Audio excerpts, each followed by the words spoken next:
Hello everyone, my name is Caden and I'm going to be doing a PC build for a friend of mine. I had a buddy who reached out, he wants to get a gaming PC built and he had a budget of about $1,500 in mind with the idea of trying to go under budget if we can. So we're going to be doing a time-lapse build today of these parts here getting assembled into a working desktop.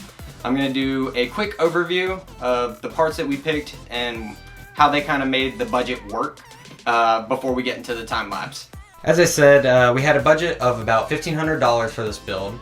So I went with the 2700X by AMD because it's a great price for performance chip and it comes with an included heatsink that's not half bad. The Prism cooler is actually pretty good. You can do some cool things with the LEDs that come on it.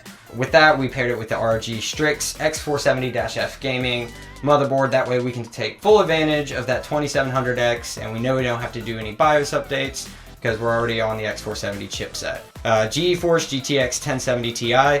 These were going for an absolute steal at close to $420 on Amazon for the ultra silent version here. You really can't get a lot more performance for that price point. We got the Corsair Vengeance LPX 3000 MHz RAM. As a lot of you know, Ryzen loves fast RAM, so we want to make sure that we got something that was clocked at least higher than like 2667. And then of course we got an M.2 solid state drive that's 500 gigabytes. This one is from Western Digital Blue, and for the power supply we have an EVGA Supernova 650G+. So we kind of saved a little bit of money in this budget by choosing the Ryzen CPU because of the included cooler. My buddy isn't going to be overclocking or anything like that, so the stock cooler should do him just fine. The most you might have to do is in a couple years put on some new thermal paste or something. And for the 650G+, that should be more than enough power for the Ryzen chip and that 1070 Ti, especially since he doesn't plan to overclock.